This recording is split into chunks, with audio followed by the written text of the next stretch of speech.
Hoje a gente vai analisar um post de blog que é curto, mas olha, o impacto é grande. O nome do texto é O Fundo do Poço, do Vladimir Antonini, e ele traz uma crítica bem forte sobre o Brasil. Vamos desconstruir esses argumentos juntos. Logo de cara, o autor já coloca um contraste bem forte na mesa. De um lado, ele fala do potencial que o Brasil teria para ser um país incrível, próspero, do outro, a realidade que ele enxerga, que seria bem mais complicada. E é essa tensão que vai guiar o texto todo. Tá, mas qual é a ideia central que o autor quer defender? Para a gente entender a crítica a fundo, primeiro a gente precisa sacar qual é o ponto principal dele, a tese. Então, vamos começar pela base do raciocínio dele. O ponto de partida é uma sensação que provavelmente muita gente tem, a daquele potencial que nunca se realiza, sabe? O autor afirma que o Brasil tem sim condições de ser uma potência, mas essa afirmação é só o gancho para uma crítica bem mais ácida que vem a seguir. E aqui vem um contraponto, com uma expressão que é, nossa, muito forte. Ele descreve a realidade atual do país como uma republiqueta bandalheira. Essa escolha de palavras, claro, não é por acaso. Ela vem carregada de um sentido de desordem, de bagunça, de má gestão. Mas o que ele quer dizer com republiqueta bandalheira, exatamente?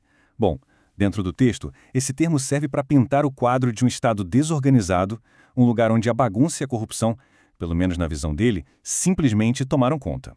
Certo. Se existe tanto potencial, o que é que impede o país de chegar lá? O autor não deixa essa pergunta no ar, não. Ele aponta para uma causa bem específica.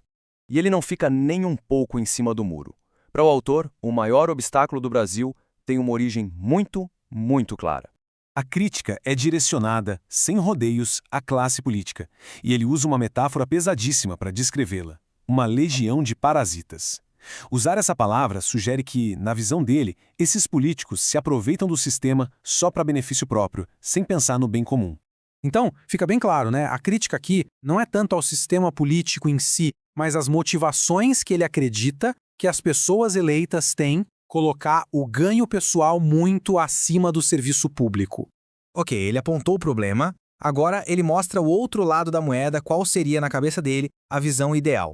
O argumento central se apoia totalmente nessa balança. Pensa só, de um lado, o peso da corrupção e do interesse próprio. Do outro, o ideal de uma liderança virtuosa. É o clássico embate entre o que ele enxerga como a realidade e o que ele acredita que deveria ser o ideal.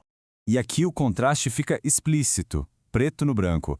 De um lado, a visão que ele tem do agora, a legião de parasitas. Do outro, o ideal, um parlamento formado por pessoas honestas, honradas, sábias e virtuosas. A grande questão que fica no ar é: será que essa visão, tão idealista, é alcançável? Para a gente fechar a análise, vamos dar um passo para trás e tentar entender o contexto maior em que esse texto foi escrito. Uma coisa importante é que esse post não é uma peça isolada. Ele não surgiu do nada. Ele faz parte de um blog onde o autor discute vários outros temas e isso nos ajuda a conectar os pontos e entender a linha de pensamento dele. Olha só os títulos de outros posts. A mediocridade tecnológica. A ilusão socialista custará muito caro. Dá para perceber um padrão, né? Uma linha de pensamento bem crítica a certas correntes políticas e uma preocupação constante com o desenvolvimento do país. Isso ajuda a contextualizar a dureza do texto que a gente analisou. No fim das contas, se a gente for resumir tudo, o argumento dele se resume a uma questão fundamental: o caráter de quem está liderando. Para ele, a solução para os problemas do país passa, antes de qualquer outra coisa, pela integridade moral de quem está no poder. Isso tudo deixa uma pergunta para a gente refletir. Afinal, o que de fato constitui uma liderança virtuosa? E mais, como uma sociedade pode fazer para incentivar e eleger esse tipo de liderança? O debate, como sempre, está aberto.